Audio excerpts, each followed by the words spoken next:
हाँ तो नमस्कार प्यारे छात्रों, कैसे हो आप लोग। आई होप कि आप सब मस्त होंगे। सो हंसते रहे, मुस्कुराते रहे, स्वस्थ रहे और मस्त रहे।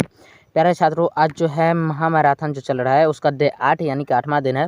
तो मेरे उम्मीद से आप लोग रेडी होंगे इस क्लास को करने के लिए। तो चलो भाई मेरे स्टार्ट करते हैं आप लोगों का क्लास। पहला देखा जाए क्वेश्चन पहले क्या हो रहा है। तो चूँकि हो कैसा कर रहा है मेरे भाई, मैराथन क्लास। कैसा क्लास हो रहा है? Marathon class. तो मेरे उम्मीद से आप लोग रेडी होंगे मैराथन के लिए। पहले चैप्टर आज करने वाले हैं मेरे भाई बायोलॉजी का चैप्टर 3 परिवहन। तो आप लोग रेडी होंगे मेरे उम्मीद से। तो आप लोग रेडी हैं तो चलो करते हैं बायोलॉजी का चैप्टर 3। तो पहला क्वेश्चन देखा जाए। पहला क्वेश्चन क्या कह रहा है? पहला क्वेश्चन आपका कह रहा है मानव हृदय में कितने कोष्ठक पाए जाते हैं। मानव हृदय में कितने कोष्ठक पाए जाते हैं मेरे भाई? मानव हृदय में 4 कोष्ठक पाए जाते हैं। कितने कोष्ठक पाए जाते हैं? 4 कोष्ठक पाए जाते हैं। अगला क्वेश्चन देखो क्या कह रहा है। कह रहा है रक्त का लाल रंग निम्नलिखित में से किस प्रोटीन की उपस्थिति के कारण होता है? रक्त का रंग जो लाल होता है वो रक्त में मौजूद हीमोग्लोबिन की वजह से होता है। किसकी वजह से होता है? हीमोग्लोबिन के वजह से होता है। अगला क्वेश्चन क्या कह रहा है? कह रहा है कोशिका झिल्ली किस प्रकार की झिल्ली है? कोशिका झिल्ली किस प्रकार की झिल्ली है मेरे भाई? कोशिका झिल्ली अर्धपारगम्य झिल्ली है। कोशिका झिल्ली किस प्रकार की झिल्ली है? अर्धपारगम्य झिल्ली है। अगला क्वेश्चन देखो क्या कह रहा है। कह रहा है रक्तचाप मापने के उपकरण को क्या कहते हैं? रक्तचाप के मापने के उपकरण को क्या कहते हैं मेरे भाई? रक्तचाप के मापने के उपकरण को स्फिग्मो मैनोमीटर कहते हैं। क्या कहते हैं? स्फिग्मो मैनोमीटर कहते हैं। अगला क्वेश्चन पर चलें। अगला क्वेश्चन कह रहा है पौधों में गैसों का आदान प्रदान किसके द्वारा होता है? पौधों में गैसों का आदान प्रदान किसके द्वारा होता है मेरे भाई? पौधों में गैसों का आदान प्रदान रंध्र के द्वारा होता है। अगला क्वेश्चन पर चलें। कह रहा है गार्ड कोशिका की कौन सी भित्ति मोटी होती है? गार्ड कोशिका की कौन सी भित्ति मोटी होती है मेरे भाई? भीतरी भित्ति मोटी होती है। गार्ड कोशिका की भीतरी जो कोशिका है, गार्ड कोशिका की भीतरी भित्ति जो है वो मोटी होती है। अगला क्वेश्चन देखो क्या कह रहा है। फ्लोएम ऊतकों द्वारा कार्बोहाइड्रेट का परिवहन होता है। फ्लोएम ऊतकों द्वारा कार्बोहाइड्रेट का परिवहन किस में होता है? फ्लोएम ऊतकों द्वारा जो है कार्बोहाइड्रेट का परिवहन जो है सुक्रोज के रूप में होता है। किसके रूप में होता है? सुक्रोज के रूप में होता है। अगला क्वेश्चन क्या कह रहा है देखो। कह रहा है सामान्य अनुशीतलन रक्तदाब होता है। सामान्य अनुशीतलन रक्तदाब कितना होता है? 80 mm। कितना होता है मेरे भाई? 80 mm। अगला क्वेश्चन पर चलें। कह रहा है हृदय में रक्त को संपूर्ण शरीर में पंप किया जाता है किसके द्वारा? हृदय में रक्त यानी कि खून यानी कि रुधिर को संपूर्ण शरीर में किसके द्वारा पंप किया जाता है? तो निलय के द्वारा। किसके द्वारा पंप किया जाता है मेरे भाई? निलय के द्वारा। अगला क्वेश्चन पर चलें। अगला क्वेश्चन कह रहा है मछली के हृदय में कितने कोष्ठ होते हैं? मछली के हृदय में कितने कोष्ठ होते हैं मेरे भाई? मछली के हृदय में 2 कोष्ठ होते हैं। कितने कोष्ठ होते हैं? 2 कोष्ठ होते हैं। अगला क्वेश्चन क्या कह रहा है मेरे भाई देखो। अगला क्वेश्चन आपका कह रहा है कि पौधों में वाष्पोत्सर्जन किस भाग में होता है? पौधों में वाष्पोत्सर्जन किस भाग में होता है? पत्ता में। किस भाग में होता है मेरे भाई? पत्ता में। अगला क्वेश्चन क्या कह रहा है खुला परिसंचरण तंत्र किसमें पाया जाता है? खुला परिसंचरण तंत्र किसमें पाया जाता है? तिलचट्टा में। किसमें पाया जाता है मेरे भाई? तिलचट्टा में। अगला क्वेश्चन देखा जाए क्या कह रहा है। कह रहा है लाल रक्त कोशिकाओं का कब्रगाह एवं ब्लड बैंक को कहा जाता है। लाल रक्त कोशिकाओं को कब्रगाह एवं ब्लड बैंक को क्या कहा जाता है? लाल रक्त कोशिकाओं को कब्रगाह कहा जाता है तो ब्लड बैंक को जो है प्लीहा कहा जाता है। क्या कहा जाता है? प्लीहा कहा जाता है। ऑप्शन नंबर बी यहाँ पर आपका सही आंसर हो जाएगा। अगला क्वेश्चन देखो क्या कह रहा है। कह रहा है उच्च रक्तचाप की अवस्था को क्या कहते हैं? उच्च रक्तचाप की अवस्था को क्या कहते हैं मेरे भाई? उच्च रक्तचाप की अवस्था को हाइपरटेंशन कहते हैं। क्या कहते हैं? हाइपरटेंशन कहते हैं। अगला क्वेश्चन देखो क्या कह रहा है। ब्रेन हेमरेज का मुख्य कारण है। ब्रेन हेमरेज का मुख्य कारण क्या है मेरे भाई? हाइपरटेंशन। क्या है? हाइपरटेंशन। अगला क्वेश्चन देखो क्या कह रहा है। चालनी नलिकाएं पाई जाती है। चालनी नलिकाएं किसमें पाई जाती है मेरे भाई? चालनी नलिकाएं फ्लोएम में पाई जाती है। किसमें पाई जाती है?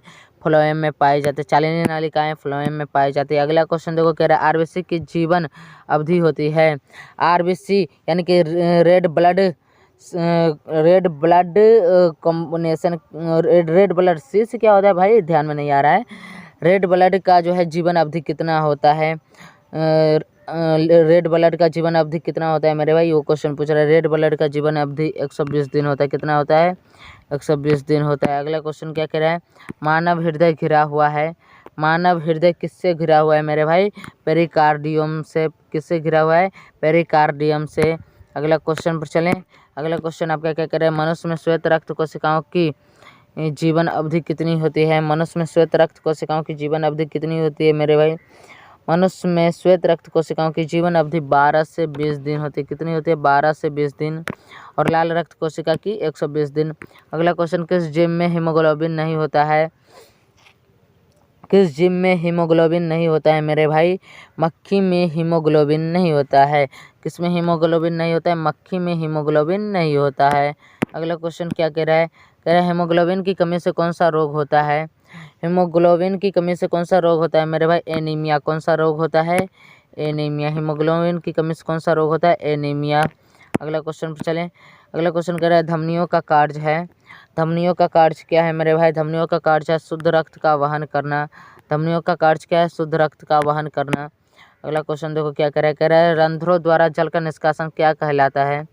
रंध्रों द्वारा जल का निष्कासन क्या कहलाता है, वाष्पोत्सर्जन। क्या कहलाता है, वाष्पोत्सर्जन। अगला क्वेश्चन पर चलें। अगला क्वेश्चन आपका कह रहा है वाष्पोत्सर्जन का क्या महत्व है। वाष्पोत्सर्जन का क्या महत्व है मेरे भाई। वाष्पोत्सर्जन का महत्व है जल मतलब खनिज अवशोषण एवं वहन नहीं, जल का परिवहन नहीं, ताप का संतुलन नहीं, इनमें सभी नहीं। तो यहाँ पर जो है वाष्पोत्सर्जन का क्या महत्व है, वाष्पोत्सर्जन का क्या महत्व हो जाएगा। इसमें से कुछ नहीं कहा जा सकता है मेरे भाई, इसमें से कोई भी ऑप्शन दिख ही नहीं रहा है सही। ठीक, अगला क्वेश्चन पर चलते हैं। अगला क्वेश्चन कह रहा है कि रक्त का कौन से अवयव घायल स्थान से रक्त स्राव के मार्ग को रक्त को थक्का बनाकर अवरुद्ध करता है। रक्त का कौन सा अवयव जो है घायल स्थान से जो है रक्त स्राव के मार्ग को रक्त का थक्का बनाकर जो है रक्त को बहने से, रक्त को शरीर से बाहर निकलने से रोक देता है।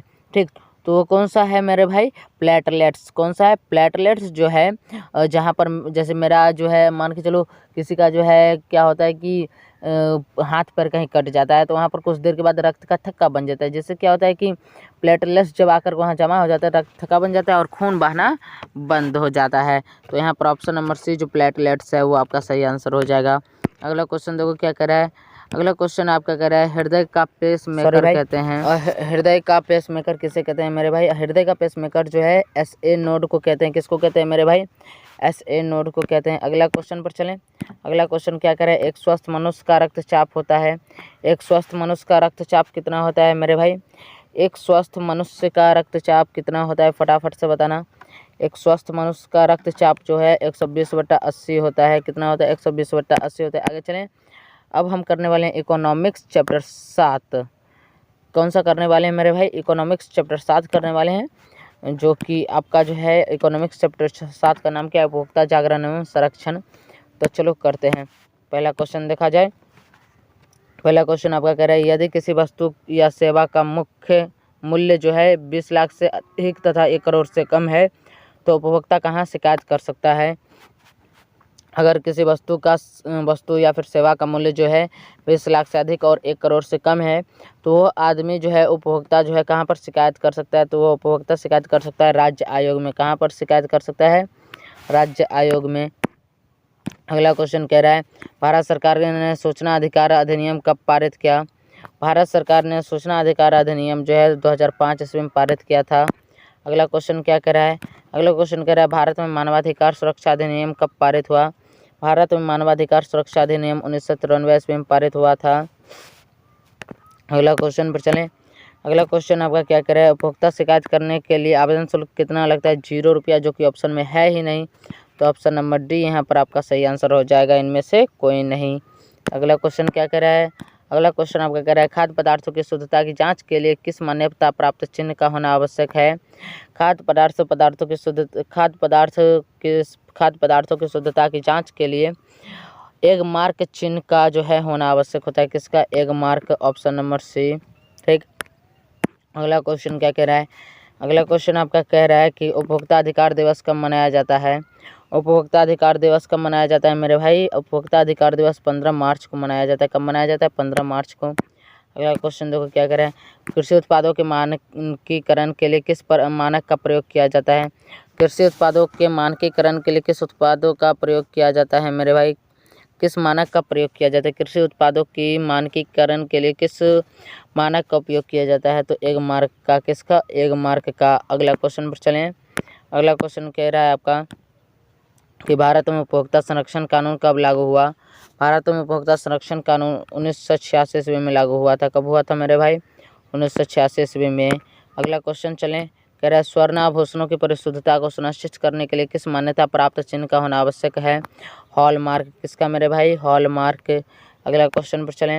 अगला क्वेश्चन आपका क्या कर रहा है? अगला क्वेश्चन आपका पूछ रहा है कि वर्तमान में उपभोक्ता संरक्षण हेतु कितने राज्य आयोग काम कर रहे हैं? वर्तमान में उपभोक्ता संरक्षण हेतु कितने राज्य आयोग काम कर रहे हैं? तो 35 राज्य आयोग काम कर रहे हैं। कितने?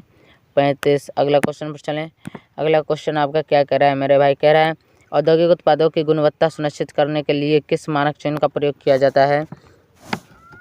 औद्योगिक उत्पादों की गुणवत्ता सुनिश्चित करने के लिए किस मानक चिन्ह का प्रयोग किया जाता है?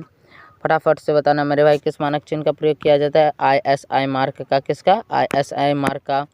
अगला क्वेश्चन, राष्ट्रीय उपभोक्ता दिवस कब मनाया जाता है?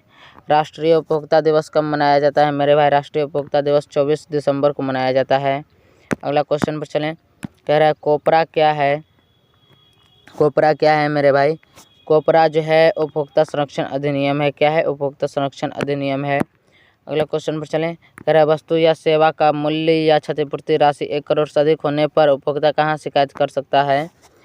वस्तु या सेवा का मूल्य या क्षतिपूर्ति राशि 1 करोड़ से अधिक होने पर उपभोक्ता कहाँ शिकायत कर सकता है? तो उपभोक्ता शिकायत कर सकता है राष्ट्रीय आयोग में। कहाँ? राष्ट्रीय आयोग में। अगला क्वेश्चन पर चलें। कह रहे उपभोक्ता संरक्षण अधिनियम के अंतर्गत शिकायत दर्ज करने की समय सीमा क्या है? उपभोक्ता संरक्षण अधिनियम के अंतर्गत शिकायत दर्ज करने की समय सीमा क्या है मेरे भाई? शिकायत दर्ज करने की समय सीमा 2 वर्ष है। कितना है? 2 वर्ष है। अगला क्वेश्चन पर चलें। तो आगे अब हिंदी करने वाले हैं मेरे भाई, आप लोग रेडी हो तो किया जाए। देखो मेरे भाई, हिंदी में जो है हम करने वाले क्या हैं, तो हिंदी में काव्यखंड जो है, काव्यखंड का चैप्टर 9, काव्यखंड का चैप्टर 9 है हमारे हिंदी में जो हमारा काव्यखंड है ना, उस काव्यखंड का जो है चैप्टर 9 वो हमारा है क्या, तो हमारे इस चैप्टर 9 का ऑब्जेक्टिव क्वेश्चन करने जा रहे हैं। तो मेरे उम्मीद से आप लोग रेडी होंगे। तो पहला क्वेश्चन देखा जाए तो पहला क्वेश्चन कह रहा है क्या? पहला क्वेश्चन आपका कह रहा है कि वीरेंद्र डंगवाल कवि हैं। वीरेंद्र डंगवाल किसके कवि, कब का कवि है? समकालीन कवि है। क्या है? समकालीन कवि है। अगला क्वेश्चन, हमारी नींद कविता कहाँ से ली गई है? हमारी नींद कविता कहाँ से ली गई है? दुष्चक्र में सृष्टा से। दुष्चक्र में सृष्टा से। अगला क्वेश्चन पर चलें। अगला क्वेश्चन पूछ रहा है कवि के अनुसार धमाके के साथ देवी जागरण कहाँ हुआ था? कवि के अनुसार धमाके के साथ देवी जागरण कहाँ हुआ था मेरे भाई? गरीब बस्तियों में। कहाँ हुआ था? गरीब बस्तियों में। अगला क्वेश्चन पर चलें। कह रहा है गरीब बस्तियों में क्या हुआ? गरीब बस्तियों में जो है धमाके के साथ देवी जागरण हुआ था। गरीब बस्तियों में क्या हुआ था मेरे भाई? धमाके के साथ देवी जागरण हुआ था। अगला क्वेश्चन कह रहा है हमारे नींद के दौरान कुछ बढ़ गए पेरा, सॉरी पेरा नहीं होना चाहिए, पेड़ होना चाहिए। हमारे नींद के दौरान कुछ बढ़ गए पेड़, पेड़ होना चाहिए, यहाँ पर पेरा नहीं होगा। ठीक, क्या होगा? पेड़। हमारे नींद के दौरान कुछ बढ़ गए पेड़, यह जो है यहाँ पर कुछ बढ़ गए पेड़, कुछ इंच बढ़ गए पेड़, या फिर कुछ सेंटीमीटर बढ़ गए पेड़, क्या होना चाहिए मेरे भाई? फटाफट से बताना। हमारे नींद के दौरान कुछ इंच बढ़ गए पेड़, क्या? कुछ इंच बढ़ गए पेड़। तो ऑप्शन नंबर यहाँ पर आपका बी सही आंसर हो जाएगा। अगला क्वेश्चन पर चलें। कह रहा है हमारे नींद कविता में किसके जीवन क्रम पूरा होने की बात की गई है?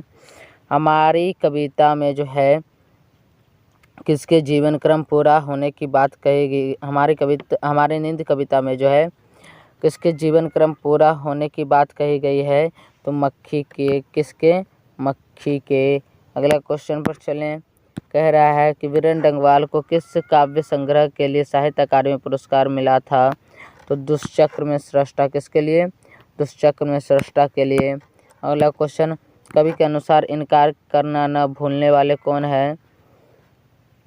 कवि के अनुसार इनकार करना न भूलने वाले लोग कौन कौन है मेरे भाई? तो लोग हठधर्मी लोग हैं। कौन है? हठधर्मी लोग हैं। अगला क्वेश्चन पर चलें। कह रहा है वीरेंद्र डंगवाल का पहला कविता संग्रह कब प्रकाशित हुआ? वीरेंद्र डंगवाल का पहला कविता संग्रह जो है 1991 में प्रकाशित हुआ था। अगला क्वेश्चन क्या कह रहा है, गरीब बस्तियों में भी धमाके से हुआ देवी जागरण, लाउड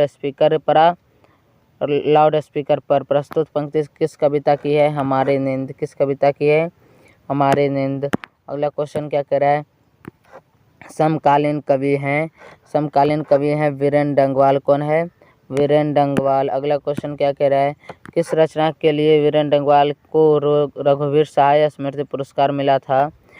तो किस रचना के लिए वीरेंद्र डंगवाल को रघुवीर सहाय स्मृति पुरस्कार मिला था मेरे भाई, इसी दुनिया में के लिए। किसके लिए, इसी दुनिया में के लिए। अगला क्वेश्चन पर चलें, कह रहा है दुष्चक्र में सृष्टा काव्य संग्रह किस कवि का है, वीरेंद्र डंगवाल। किसका है, वीरेंद्र डंगवाल। अगला क्वेश्चन क्या कह रहा है, हमारी नींद शीर्षक कविता में नींद किसका प्रतीक है, हमारी नींद शीर्षक कविता में नींद आलस का प्रतीक है। किसका प्रतीक है, आलस का प्रतीक है।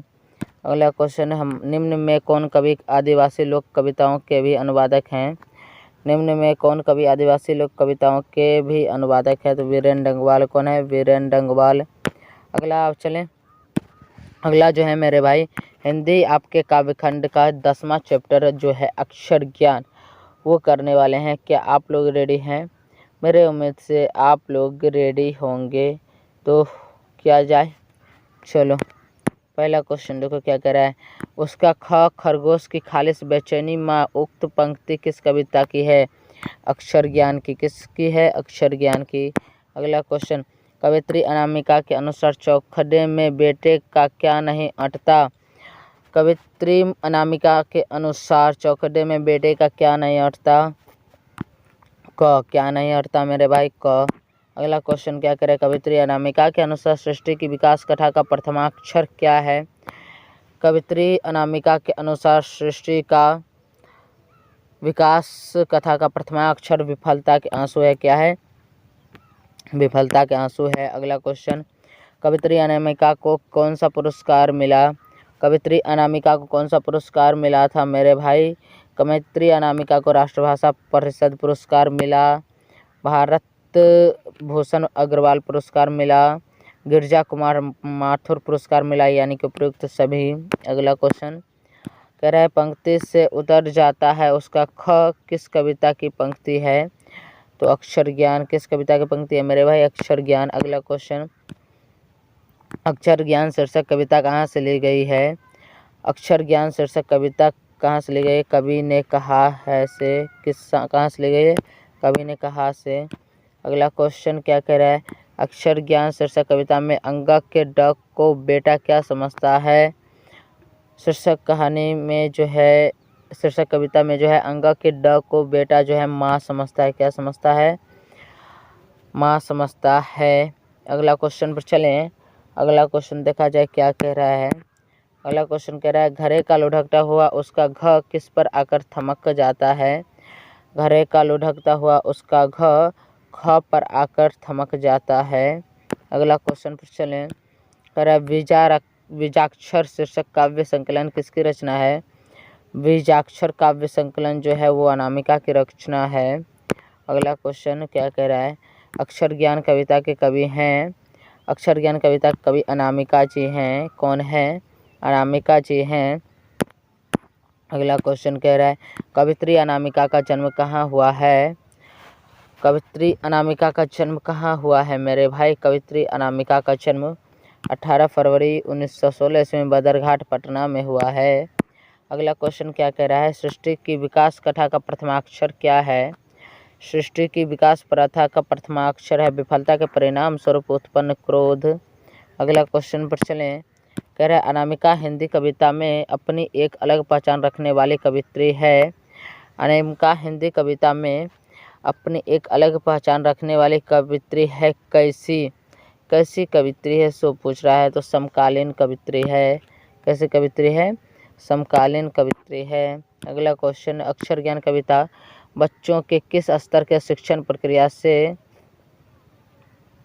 संबंधित है, अक्षर ज्ञान कविता बच्चों के किस स्तर के शिक्षण प्रक्रिया से संबंधित है, तो प्रारंभिक शिक्षण प्रक्रिया से। किससे, प्रारंभिक शिक्षण प्रक्रिया से। अगला क्वेश्चन क्या करें, कवित्री अनामिका बिहार के किस जिला की है, कवित्री अनामिका बिहार के किस जिला की है, मुजफ्फरपुर। किस जिला की है, मुजफ्फरपुर। अगला क्वेश्चन, कवयित्री अनामिका के पिता का क्या नाम था? कवयित्री अनामिका के पिता का क्या नाम था? श्यामनंदन किशोर। क्या नाम था? श्यामनंदन किशोर। अगला क्वेश्चन, अक्षर ज्ञान कविता चुनी हुई कविताओं की चर्चित श्रृंखला ... से ली गई है। कवि ने कहा है से कहाँ से ली गई है? कवि ने कहा से है से। अगला क्वेश्चन क्या कह रहा है? कवित्री के अनुसार क्या घरे सा लुढ़क जाता है? कवित्री के अनुसार जो है घ घरे सा लुढ़क जाता है। अगला क्वेश्चन क्या कह रहा है? अगला क्वेश्चन पूछ रहा है कि अक्षर ज्ञान कविता में किस मनोवैज्ञानिक का आधार लिया गया है? अक्षर ज्ञान कविता में किस मनोवैज्ञानिक का आधार लिया गया है? तो बाल मनोवैज्ञानिक का। किसका? बाल मनोवैज्ञानिक का। अगला क्वेश्चन क्या पूछ रहा है? अक्षर ज्ञान शीर्षक कविता में बेटे का क कहाँ नहीं अटता?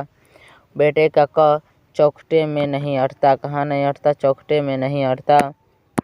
आगे हम पढ़ने वाले प्यारे छात्रों, संस्कृत का 8वां चैप्टर जो है कर्मवीर कथा, उसका क्वेश्चन आंसर करने वाले हैं। क्या आप लोग रेडी हो? क्या आप लोग रेडी हो? फटाफट से बताना। तो मेरे उम्मीद से आप लोग रेडी हैं। तो चलो पहला क्वेश्चन करते हैं। पहला क्वेश्चन कह रहा है कि कर्मवीर कथा में प्रशासन के क्षेत्र में कौन लोकप्रिय हुआ? कर्मवीर कथा में प्रशासन के क्षेत्र में जो है राम परवेशराम लोकप्रिय हुआ। अगला क्वेश्चन क्या कह रहा है? कह रहा है राम परवेशराम ने अनेक विषयों के पुस्तकों को कहाँ आत्मसात किया? राम परवेशराम ने अनेक विषयों के पुस्तकों को महाविद्यालय के पुस्तकालय में आत्मसात किया।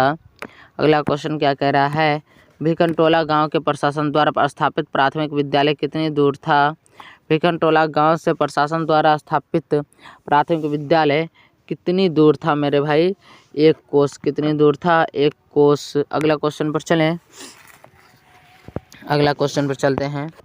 कह रहा है कि भिखनटोला से कितनी दूर पर प्राथमिक विद्यालय था? भिखनटोला से कितनी दूर पर प्राथमिक विद्यालय था मेरे भाई? 1 कोस दूर पर। कितनी दूर पर? 1 कोस दूर पर। अगला क्वेश्चन क्या कह रहा है? प्रशासन ने भिखनटोला से 1 कोस की दूरी पर क्या स्थापित किया था? प्राथमिक विद्यालय। क्या स्थापित किया था? प्राथमिक विद्यालय। अगला क्वेश्चन, राम परवेशराम के गांव का नाम क्या था? भिखनटोला। क्या नाम था? भिखनटोला। अगला क्वेश्चन पर चलें। कह रहा है कि कर्मवीर कथा में किस पुरुष की वर्णन है? दलित। किस पुरुष का वर्णन है? दलित पुरुष का। अगला क्वेश्चन पर चलें। अगला क्वेश्चन क्या कह रहा है? कर्मवीर कथा किस प्रकार की कथा है? लघु कथा है। कर्मवीर कथा किस प्रकार की कथा है? लघु कथा है। अगला क्वेश्चन, राम परवेशराम किसको जीवन की परम गति मानकर अध्ययन में जुट गया? राम परवेशराम किसको जीवन की परम गति मानकर अध्ययन में जुट गया? तो शिक्षा कर्म को। किसको मेरे भाई? शिक्षा कर्म को। अगला क्वेश्चन पर चलें।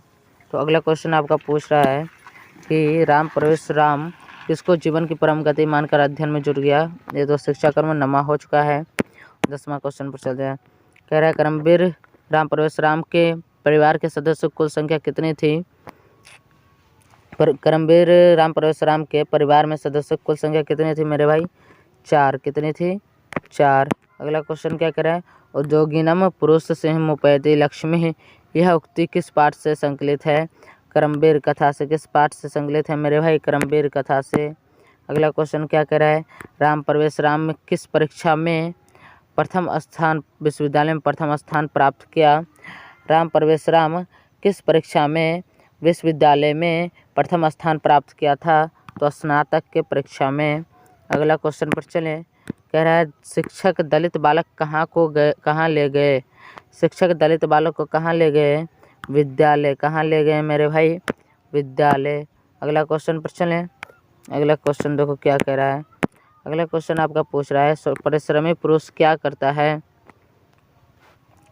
परिश्रमी पुरुष क्या करता है मेरे भाई? परिश्रमी पुरुष क्या करता है? लक्ष्मी। परिश्रमी पुरुष क्या प्राप्त करता है? लक्ष्मी। अगला क्वेश्चन, बालक किसके शैली से उत्कृष्ट हुआ? बालक शिक्षक के शैली से उत्कृष्ट हुआ। बालक किसके शैली से उत्कृष्ट हुआ?